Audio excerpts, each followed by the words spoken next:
It was January 24th, 2023, the day that I hit publish on the very first episode of the Thriving Metabolism podcast. My heart was racing with a mixture of nerves and excitement because I knew that this wasn't just a podcast, it was a mission to support women over 40 who've been fed the harmful belief that losing weight requires sacrificing their mental and physical well-being.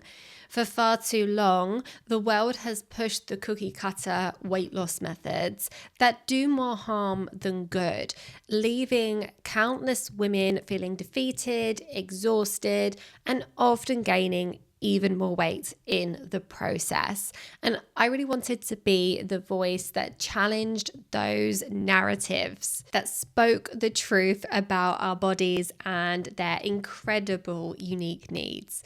In that very first episode, I shared a powerful and eye-opening fact about calories, one that I've been standing behind for years. It was bold and polarizing, and fitness gurus and so-called experts really stuck to the dogma that weight management is only about calorie control. But their clients became my listeners, and that was after failing to get results with their outdated approaches. And here we are, 100 episodes later, and this moment is a celebration of how far we've come. It's a reminder of the courage that it takes to stand up for your purpose, especially when the road isn't easy, because I pushed through because I believe in you. In every woman who is struggling, in every woman who's been told that she has to settle for less when it comes to her health. So today, I'm not just celebrating this milestone, I'm celebrating you. Every step of this journey has been for you, for your health, for your confidence, and for your well-being. So let's take a moment to reflect on where we started and continue this incredible journey together. Let's go back to the episodes that deeply made a mark, and I'd love for you to hear it. Calories are pointless, and they really are the last thing that you should be looking at or looking for in your food labels. We've been told since the day that we were born that to lose weight, we need to eat fewer calories than we burn, right? Well, on a very basic level, yes, in theory, this is true.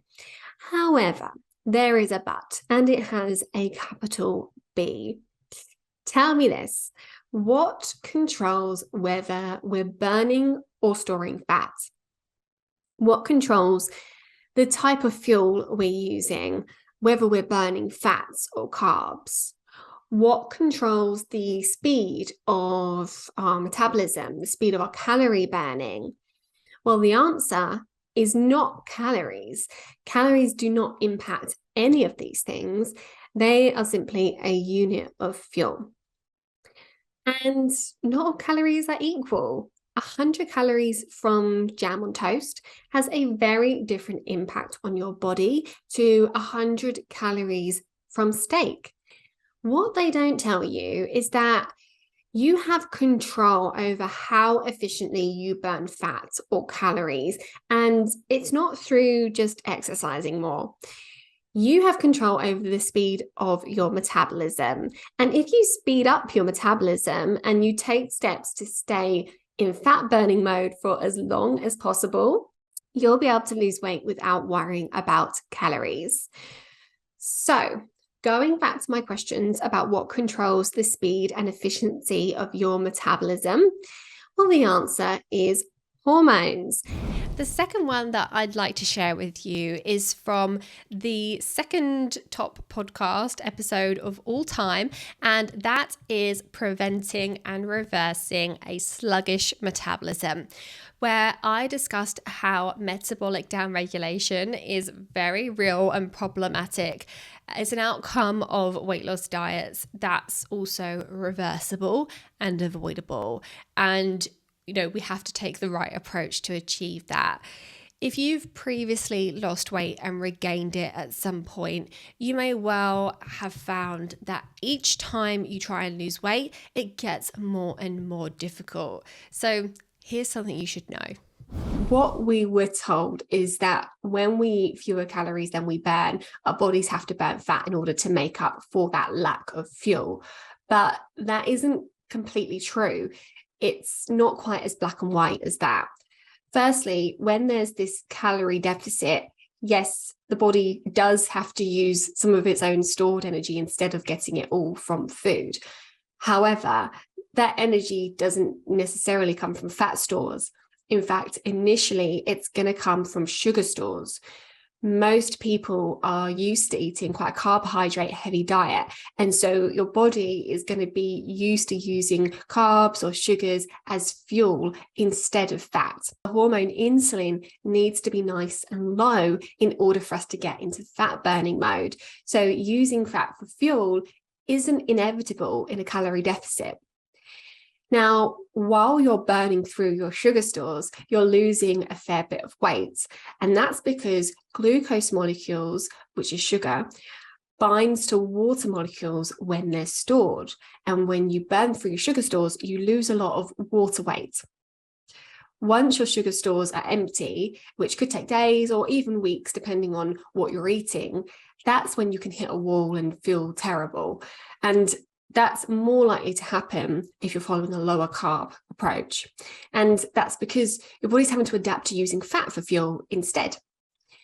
However, what's more likely to happen than your body suddenly using fat for fuel is that your body will probably start breaking down muscle and turning that into sugar to use for fuel. Again, you may be losing weight, but it might not be fat that you're losing. Research shows that with your typical diet, around 40% of the weight that you lose is muscle. So let's say that you're 100 kilograms and you lose 10 kilograms, which would be considered a very successful diet in theory because you've lost 10% of your weight. However, that's not 10 kilograms of fat. You would have actually lost probably around 4 kilograms of muscle, quite possibly a kilogram or two of water, and the actual fat loss may only be 4 to 5 kilograms. That's exactly it. This is why it's so important to understand what you're actually losing when you're trying to lose weight. Is it truly fat that's coming off, or could it be muscle, the very thing that your body needs to stay strong, energized, and healthy? Knowing the difference makes all the difference. Now, let's dive into one of my all-time favorite episodes. Why is it my favorite? Because it's living proof, a testament that working with your body instead of fighting against it truly delivers incredible results. This episode is a shining example of how the strategies that I share on this podcast and across all my platforms really do work. It's also a story of resilience and transformation, featuring Yiota, a name that many might recognize. If you've already heard her story, don't go anywhere just yet. Stick with me as we celebrate her amazing win. Yiota is a wonderful mom who turned her health around. She's now free from the hot flushes and the sleepless nights that once controlled her life. And on top of that, she lost 3 inches around her belly in just 7 days with our program. This episode is more than just a success story. It's a celebration of what's possible when you embrace a sustainable, supportive approach to your health. Let's revisit the inspiring story of Yiota. As I got older, and I believe I went through perimenopause in my early 40s, I then it all started to change. And all the bloating became a lot more. I was looking pregnant. There was lots of wind, sleepless nights, all your main menopausal symptoms. But on top of that was the added visual look for me, if you like, where I knew I ate quite well, but the look of my stomach and the feeling was just not the same picture. So mentally and emotionally, it made me quite down, because I knew that my diet was pretty good, and I exercised. My whole career before children was in physical activity and sport. So I knew to keep myself physically active as well. And it just wasn't making sense. And I was getting more and more down about it. I was going through clothes sizes quite regularly. And obviously that had a financial implication as well. And it also, going through the menopause, having young children, having to go through losing parents as well, the stress, everything together just came together and just kind of blew up really for me. And I think I hit rock bottom, and then I just refused to eat anything. And obviously that has a detrimental effect as well for not eating. So I was kind of all over the place. And the doctors were very supportive, and I was having different tests done for different things. I had a colonoscopy. I was sent to see a rheumatologist. They really were there to provide some support for me, but everything was coming back negative. And so again, that had another emotional impact, because it was like, well, how can this be? Like, physically, you can see that there's something, but all the tests were coming back that they were all clear. Within the first week on the Nourish Method, my pregnant stomach went down by 3 inches. It was just unbelievable. Well, if that can happen in the first week, what's going to happen for the rest of the time? The other thing was that the results, when they came, showed other things that didn't even know they were there. It was diabetes, and being pre-diabetic and not knowing it. That gave me another reason to want this more, to be able to detract from that by changing my lifestyle.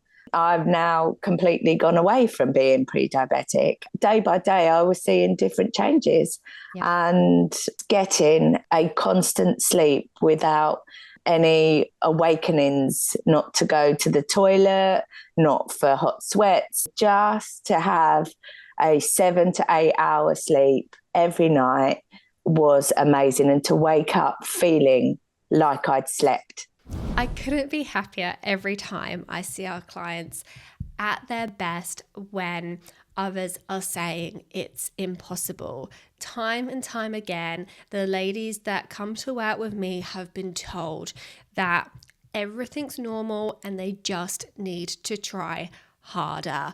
Or they've even been told that now that they're perimenopausal, menopausal, or postmenopausal, it's just not going to happen.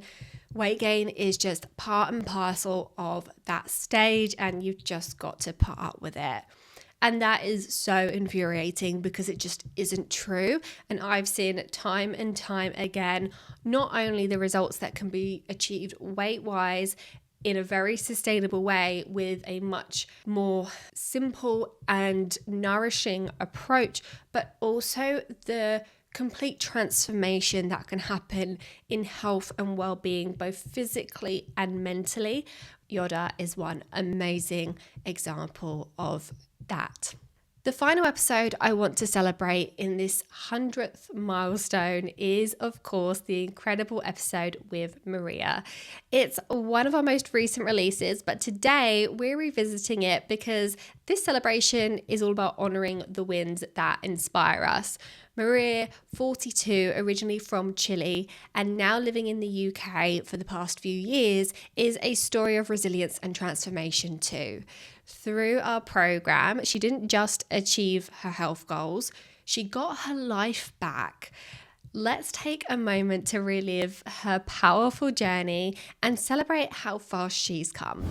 I spent probably the better half of the first few months of this year either going into a sickness or coming out of a sickness. Just, it felt like I could never really get properly better. And so my energy level was really low. I was very tired all day. After like an 8 hour sleep, I would wake up feeling absolutely, like I hadn't gotten any sleep at all. And I just felt really tired. And I just didn't think that was normal. I'm quite an active person, always been. So, and I'm 42. So I've always been quite healthy. So it felt very much like a change, like a sudden change from what I was used to. You can have off days, and we're all tired in specific times of the year, but it felt like it dragged on and just would never stop. So I went to the doctors, to the GPs. They ran some tests. I thought, maybe it's menopause, or like what do I have? But I probably have something.